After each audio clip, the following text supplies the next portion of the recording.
పేతురు రాసిన రెండవ పత్రిక 1వ అధ్యాయము.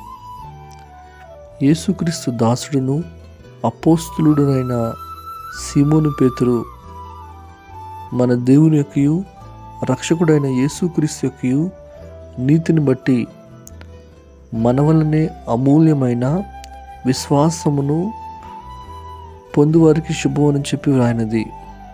తన మహిమను బట్టియు గుణాతిశయములను బట్టియు మనలను పిలిచిన వారిని గూర్చిన అనుభవ జ్ఞాన మూలంగా ఆయన దైవశక్తి జీవమునకును భక్తికిని కావలసిన వాటన్నింటికి మనకు దయచేసినందున దేవుని గూర్చియు మన ప్రభు అయిన యేసుక్రీస్తుని గూర్చియునైనా అనుభవ జ్ఞానం మూలంన మీకు కృపయు సమాధానమును విస్తరించునుగాక. ఆ మహిమ గుణాతిశయములను బట్టి ఆయన మనకు అమూల్యములను అత్యధికములునైన వాగ్దానములను అనుగ్రహించి ఉన్నాడు. దురాశలను అనుసరించడం వలన లోకమందున్న భ్రష్టత్వమును ఈ వాగ్దానం మూలముగా మీరు తప్పించుకొని దైవ స్వభావమునందు పాలువరగినట్లు వాటిని అనుగ్రహించెను. ఈ హేతు చేతనే మీ మట్టుకు మీరు పూర్ణ జాగ్రత్త గలవారై మీ విశ్వాసం నందు సద్గుణమును, సద్గుణమునందు జ్ఞానమును, జ్ఞానమునందు ఆశా నిగ్రహమును, ఆశా నిగ్రహమునందు సహనమును, సహనమునందు భక్తిని, భక్తి యందు సహోదర ప్రేమను, సహోదర ప్రేమ యందు దయను అమర్చుకునుడి. ఇవి మీకు కలిగి విస్తరించిన ఎడల అవి మన ప్రభు అయిన యేసుక్రీస్తుని గూర్చిన అనుభవ జ్ఞాన విషయంలో మిమ్మును సోమరులైనను నిష్ఫలులైనను కాకుండా చేయను. ఇవి ఎవనికి లేకపోవునో వాడు పూర్వ పాపములకు శుద్ధి కలిగిన సంగతి మరచిపోయి గురుడివాడును దూరదృష్టి లేనివాడగును. అందువలన సహోదరులారా, మీ పిలుపును ఏర్పాటును నిశ్చయం చేసుకున్నటకు మరీ జాగ్రత్త పడుడి. మీరిట్టి క్రియలు చేయువారైతే ఎప్పుడునూ త్రుటిల్లరు. అలాగున మన ప్రభువును రక్షకుడునైన యేసుక్రీస్తు యొక్క నిత్య రాజ్యంలో ప్రవేశం మీకు సమృద్ధిగా అనుగ్రహింపబడును. కాబట్టి మీరు ఈ సంగతులను తెలుసుకొని మీరు అంగీకరించిన సత్యమందు స్థిరపరచబడి యున్నను. వీటిని గూర్చి ఎల్లప్పుడూ మీకు జ్ఞాపకం చేయుటకు సిద్ధంగా ఉన్నాను.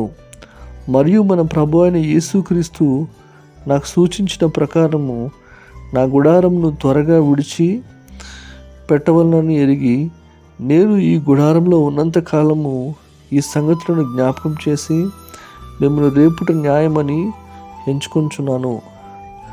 నేను మృతి పొందిన తర్వాత కూడా మీరు నిత్యము వీటిని జ్ఞాపకం చేసుకున్నట్లు జాగ్రత్త చేతును.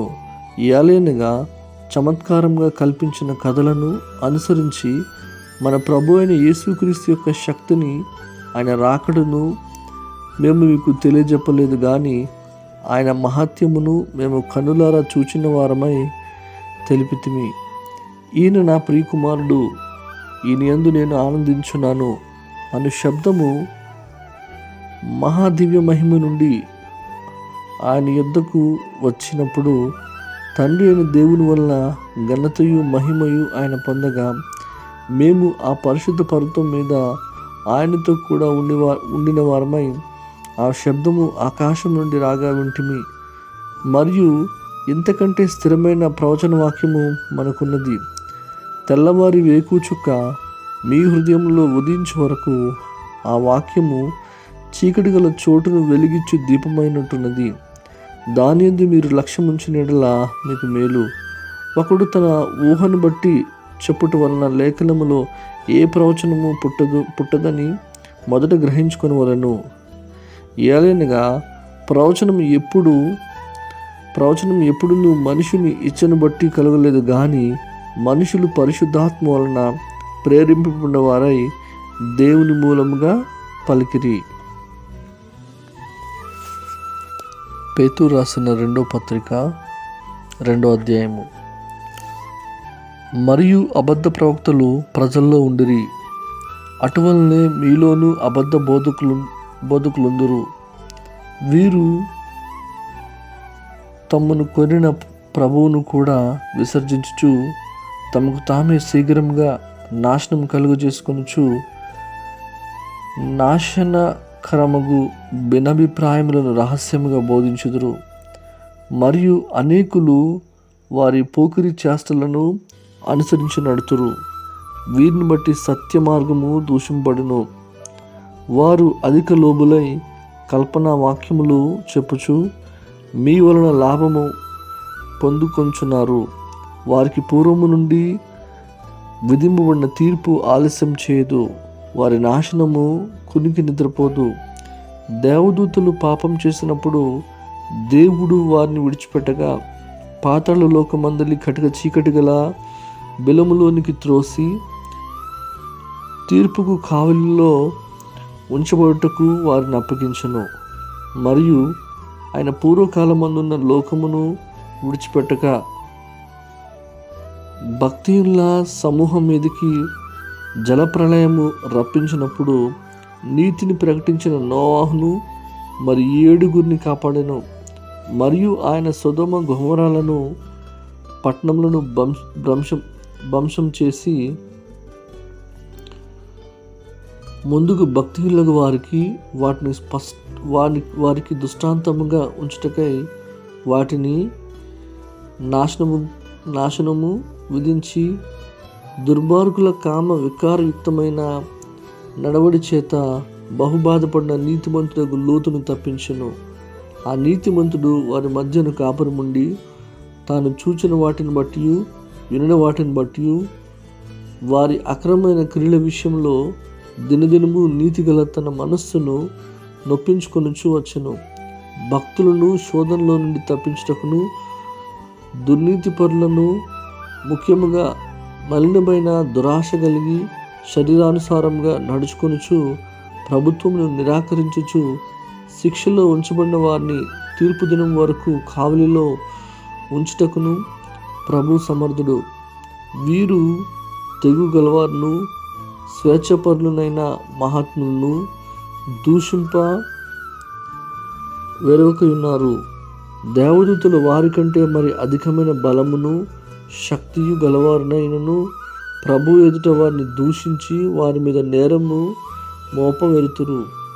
వారైతే పట్టబడి చంపబడుటకే స్వభావ సిద్ధంగా పుట్టిన వివేక శూన్యములకు మురుగును వలె ఉండి తమకు తెలియని విషయములను గూర్చి దూషించుచు తమ దుష్ట ప్రవర్తనకు ప్రతిఫలంగా హాని అనుభవించుచు తాము చేయు నాశనముతోనే తామే నాశనము పొందురు. ఒకనాటి సుఖానుభవము సంతోషమని ఎంచుకొందురు. వారు కళంకములను నిందాస్పదములైన తమ ప్రేమ విందుల్లో మీతో కూడా అన్నపానములు పుచ్చుకొనుచు తమ భోగములు యందు సుఖించుతురు. వ్యభిచారిని చూచి ఆశించుచు పాపము మానలేని కన్నులు గలవారును అస్థిరులైన వారి మనస్సును మరలు కొల్పుచు లోభమునందు సాధకము చేయబడిన హృదయం గలవారును శాపగ్రస్తులయ్యుండి తిన్నని మార్గమును విడిచి బయూరు కుమారుడునైన బిలాము పోయిన మార్గమును బట్టి త్రోవ తప్పిపోయి ఆ బిలాము దుర్నీతి వలన కలుగు బహుమానమును ప్రేమించెను. అయితే తాను చేసిన అతిక్రమము నిమిత్తము అతడు గద్దింపబడును. ఎట్లనగా నోరు లేని గార్ధవము మానవ స్వరముతో మాట్లాడి ఆ ప్రవక్త యొక్క వెరితనమును అడ్డగించెను. వీరు నీళ్లు లేని బావులను పెనుగాలికి కొట్టుకుని పోవు మేఘములున్నై ఉన్నారు. వీరి కొరకు గాఢాంధకారము భద్రం చేయబడినది. వీరు వ్యర్థమైన డంబపు మాటలు పలుకుచు తామే శరీర సంబంధమైన దురాశ గలవారై తప్పు మార్గమందు నడుచు వారిలో నుండి అప్పుడే తప్పించుకున్న వారిని పోకిరి చేష్టల చేత మరలు కొలుపుచున్నారు.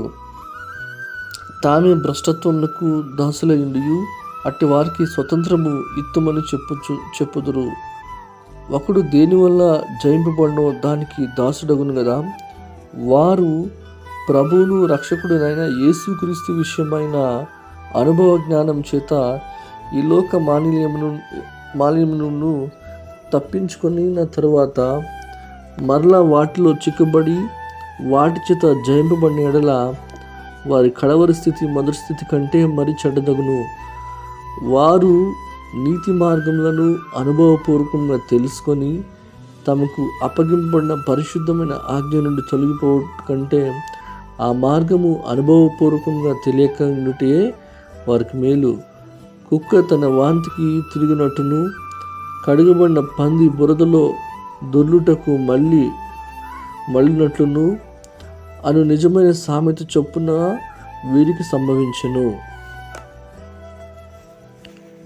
2 పేతురు 3వ అధ్యాయము. ప్రియులారా, ఈ 2వ పత్రిక మీకు ఇప్పుడు రాయిచున్నాను.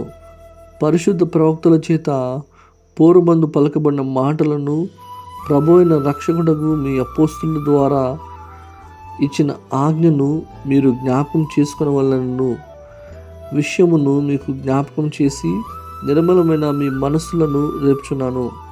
అంత్యదినములలో అపహాసకులను అపహసించుచు వచ్చి తమ స్వకీయ దురాశల చొప్పున నడుచుకొనుచు ఆయన రాకడను గూర్చిన వాగ్దానమేమైను పితరులు నిద్రించినది మొదలుకొని సమస్తమును సృష్టి ఆరంభమున్నట్టే నిలిచి ఉన్నదే అని చెప్పుదురని మొదట మీరు తెలుసుకొనవలెను. ఏలైనగా పూర్వము నుండి ఆకాశం ఉండననియు నీళ్లలో నుండి నీళ్ల వలనను సమకూర్చబడిన భూమియు దేవుని వాక్యం వలన కలిగిననియు వారు బుద్ధిపూర్వకంగా మరుతురు. ఆ నీళ్ల వలన అప్పుడున్న లోకము నీటి వరదలో మునిగి నశించను.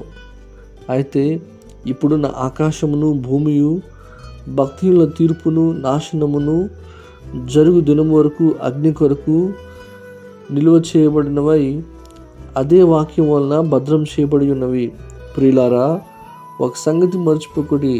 ఏమనగా ప్రభు దృష్టికి ఒక దినము 1000 సంవత్సరముల వలెను 1000 సంవత్సరములు ఒక దినం వలన ఉన్నవి. కొందరు ఆలస్యమని ఎంచుకున్నట్లు ప్రభు తన వాగ్దానమును గూర్చి ఆలస్యం చేయవాడు కాడు గాని ఎవడును నశింపవలనని ఇచ్చేంపక అందరూ మారు మనస్సు పొందవలని కోరుచు మీ యెడల దీర్ఘశాంతం గలవాడై ఉన్నాడు. అయితే ప్రభు దినము దొంగ వచ్చినట్లు వచ్చును. ఆ దినమున ఆకాశములు మహాధ్వనితో గతించిపోను, పంచభూతములు మిక్కటమైన వేండ్రముతో లయమైపోను, భూమియు దాని మీదనున్న కృత్యములను కాలిపోను. ఇవన్నీ వీటిలో లయమైపోయినవి గనుక ఆకాశములు రువులుకొని లయమైపోనట్టు పంచభూతములు మహావేండ్రంతో కరిగిపోనట్టు దేవుని దినపు రాకడ కొరకు కనిపెట్టుచు దాని ఆశతో అపేక్షించుచు మీరు పరిశుద్ధమైన ప్రవర్తనతోనూ భక్తితోనూ ఎంతో జాగ్రత్త గలవారై ఉండవలను. ఆయనను మనమైన వాగ్దానమును బట్టి క్రొత్త ఆకాశం కొరకును క్రొత్త భూమి కొరకును కనిపెట్టుచున్నాము. వాటి యందు నీతి నివసించును. ప్రియులారా, వీటి కొరకు మీరు కనిపెట్టువారు గనుక శాంతం గలవారై ఆయన దృష్టికి నిష్కళంకులుగాను నిందారహితులుగాను కనబడినట్లు జాగ్రత్తపడుడి. మరియు మన ప్రభు యొక్క దీర్ఘశాంతము రక్షణార్థమైనదని ఎంచుకోండి. ఇలాగూ మన ప్రియ సహోదరుడైన పౌలు కూడా తనకు అనుగ్రహింపబడిన జ్ఞానము చొప్పున మీకు రాసి ఉన్నాడు. వీటిని గూర్చి తన పత్రికలన్నింటిలోనూ బోధించున్నాడు. అయితే వాటిలో కొన్ని సంగతులు గ్రహించుటకు కష్టమైనవి. వీటిని విద్యావిహీనులు అస్థిరులైన వారును తక్కిన లేఖనమును అపార్థం చేసినట్లు తమ స్వకీయ నాశనమునకు అపార్థం చేదురు. ప్రియులారా, మీరు ఈ సంగతులు ముందుగా తెలుసుకొని ఉన్నారు గనుక మీరు నీతి విరోధుల తప్పు బోధల వలన తొలగింపబడి మీకు కలిగిన స్థిర మనస్సును విడిచి పడిపోకుండా కాచుకొని ఉండుడి. మన ప్రభువును రక్షకుడునైన యేసుక్రీస్తు అనుగ్రహించు కృపయందును జ్ఞానమందును అభివృద్ధి పొందుడి. ఆయనకు ఇప్పుడును యుగాంతము వరకును మహిమ కలుగునుగాక. ఆమేన్.